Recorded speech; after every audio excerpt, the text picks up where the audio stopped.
नमस्कार विद्यार्थी आणि पालक मित्रांनो, मी अंकुश पाटील श्री छत्रपती अकॅडमी पुणेमध्ये आपलं मनपूर्वक स्वागत करतो।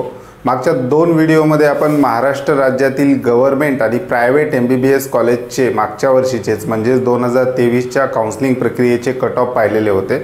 आजच्या व्हिडिओमध्ये आपण पाहणार आहोत की महाराष्ट्रामध्ये गव्हर्नमेंट MBBSच्या किती सीट आहेत आणि त्या सीट्सचं कॅटेगरी वाइज डिस्ट्रीब्यूशन कशा प्रकारे असणार आहे याविषयी डिटेल डिस्कशन आपण आजच्या व्हिडिओमध्ये घेणार आहोत। महाराष्ट्रामध्ये जेवढे काही गव्हर्नमेंट कॉलेजेस आहेत त्याच्या ॲडमिशन प्रक्रियेसाठी किती सीट उपलब्ध आहेत आणि कॅटेगरी वाइज कोणत्या कॅटेगरीला किती सीट आहे ते डिटेल आपण आजच्या व्हिडिओमध्ये पाहणार आहोत। व्हिडिओचा जो विषय आहे government colleges MBBS seat in Maharashtra. तत्पूर्वी जे विद्यार्थी आणि पालक आमच्या चॅनलवर नवीन असतील अशा विद्यार्थी आणि पालकांनी अशाच माहितीपूर्ण व्हिडिओसाठी आजच आमच्या YouTube चॅनलला सबस्क्राइब करा। त्याचबरोबर अशाच माहितीपूर्ण व्हिडिओसाठी त्याचबरोबर माहितीपूर्ण काही PDF साठी श्री छत्रपती अकॅडमी पुणेचं ऑनलाईन ॲप्लिकेशनसुद्धा आम्ही लॉन्च केलेलं आहे। डिस्क्रिप्शन बॉक्समध्ये त्याची लिंक आहे, त्यावर क्लिक करून तुम्ही सहज आमचं ऑनलाईन ॲप्लिकेशनसुद्धा डाउनलोड करून घेऊ शकता। विद्यार्थी मित्रांनो, महाराष्ट्राचा जर विचार केला तर सर्वात आधी आपल्याला काउन्सिलिंग प्रक्रियेविषयी थोडक्यात समजून घ्यावं लागेल। काउन्सिलिंग प्रक्रिया ह्या 2 गव्हर्नमेंट मार्फत कंडक्ट केल्या जातात, स्टेट गव्हर्नमेंट आणि सेंट्रल गव्हर्नमेंट।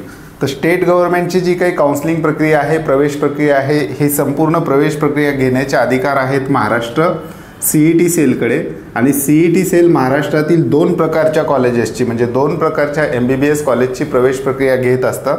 त्याच्यामध्ये पहिलं आहे सेमी गव्हर्नमेंट कॉलेज किंवा ज्याला आपण प्रायव्हेट MBBS कॉलेज म्हणतो, आणि त्याच्यानंतर आहे गव्हर्नमेंट कॉलेज प्लस कॉर्पोरेशनचे जे कॉलेज आहेत। विशेषतः मुंबईमध्ये काही MBBS कॉलेजेस आहेत जे महानगरपालिकेमार्फत चालवले जातात, परंतु त्याचं स्टेटस गव्हर्नमेंट स्टेटसच असतं। गव्हर्नमेंट सारख्याच फॅसिलिटीज तिथे विद्यार्थ्यांना मिळत असतात, मात्र ते कॉलेज कॉर्पोरेशन मार्फत चालवल्या जातात। तर government plus corporation college state government Maharashtra CET cell 85% seat याच्या भरत असते आणि गव्हर्नमेंट कॉलेजच्या उर्वरित 15% सीट सेंट्रल गव्हर्नमेंटकडे असतात। तर प्रायव्हेट कॉलेजच्या ज्या सेमी गव्हर्नमेंट कॉलेजच्या उर्वरित 15% सीट ह्या इन्स्टिट्यूशनल किंवा मॅनेजमेंट कोट्याकडे असतात। ते आपण मागच्या 2 व्हिडिओमध्ये डिटेल पाहिलेलं आहे।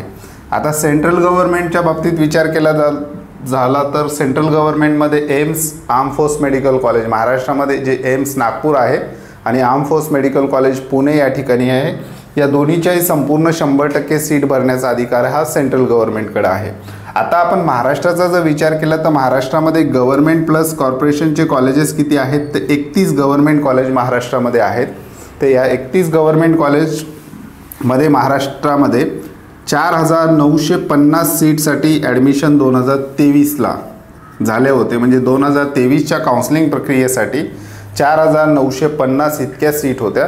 2024मध्ये आणखी काही कॉलेज वाढण्याची शक्यता आहे, ते जर ॲड झाले तर ह्या सीटमध्ये आणखी यावर्षी थोडीफार वाढ होऊ शकते, परंतु 2023च्या बेसिसवर बोलायचं झालं तर 4950 सीट या महाराष्ट्राच्या 2023च्या काउन्सिलिंग प्रक्रियेमधून भरल्या गेलेल्या होत्या। आता ह्या 4950 सीट कशा प्रकारे भरल्या गेलेल्या आहेत? 4950 सीट यापैकी 4154 सीट ह्या आहेत, ह्या 85% सीट महाराष्ट्र स्टेटमार्फत भरल्या गेलेल्या आहेत। 85% स्टेट कोटा आपण ज्याला म्हणतो, ज्या विद्यार्थ्यांची 10वी आणि 12वी महाराष्ट्रामध्ये झालं आहे आणि विद्यार्थ्यांचं डोमासाईल महाराष्ट्राचं आहे अशा विद्यार्थ्यांसाठी 85% सीट या महाराष्ट्रामध्ये राखीव असतात। त्याच 85% सीट किती होतात? 4950 पैकी 4154 सीट या महाराष्ट्र शासनामार्फत भरल्या जातात। उर्वरित गव्हर्नमेंट 31 जे कॉलेजेस आहेत या 31 कॉलेजेसच्या 776 सीट ह्या 15% सीट ह्या सेंट्रल गव्हर्नमेंट मार्फत भरल्या जातात। यातही महाराष्ट्रातील विद्यार्थी पार्टिसिपेट करू शकतात, परंतु सेंट्रल गव्हर्नमेंट ऑल इंडिया कोट्यातून विद्यार्थ्यांना महाराष्ट्रामध्ये ॲडमिशन घ्यावं लागतं ह्या 15% सीट। तर टोटल महाराष्ट्राच्या विद्यार्थ्यांच्या हक्काच्या सीट स्टेट गव्हर्नमेंट CET सेलच्या काउन्सिलिंग प्रक्रियेमध्ये 85% मध्ये हक्काच्या सीट ह्या 4154 आहेत महाराष्ट्रातील, म्हणजेच हे आपण गव्हर्नमेंटच्या सीट म्हणू शकतो। आणि याच्यामध्ये जर आपण एम्स महाराष्ट्रात आहे 125 सीट आणि आर्म फोर्स मेडिकल कॉलेजच्या हे 145 सीट ॲड केल्या तर आणखी या सीट वाढू शकतात, परंतु एम्स आणि आर्म फोर्स मेडिकल कॉलेजच्या ज्या काही सीट आहेत त्यामध्ये महाराष्ट्रासाठी असं स्पेशल रिझर्वेशन त्या ठिकाणी नसतं। ऑल इंडिया लेवलची ती काउन्सिलिंग प्रक्रिया आहे, संपूर्ण भारतातील विद्यार्थीही तिथे पार्टिसिपेट करू शकतात। 85% सीट ह्या आपल्या हक्काच्या महाराष्ट्रातील विद्यार्थ्यांसाठी असतात।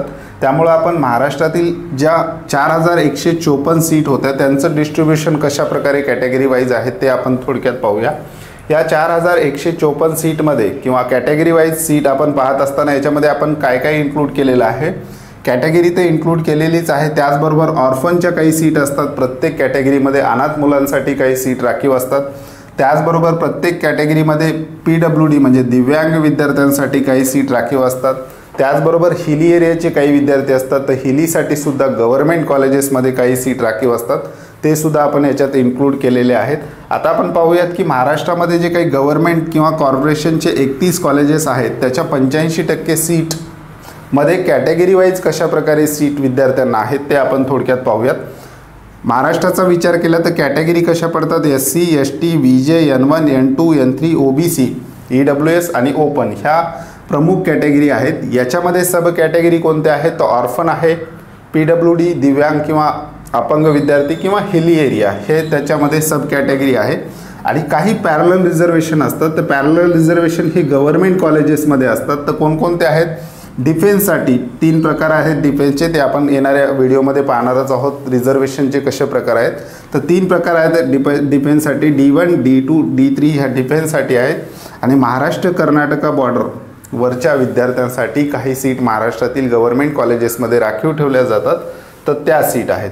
तर हे आपण पॅरलल रिझर्वेशन याला आपण म्हणतो आणि हे जे आहे ते प्रमुख रिझर्वेशन आहेत। तर आपण कॅटेगरी वाईज सीट डिस्ट्रीब्युशन पाहूया 4154 सीटचं।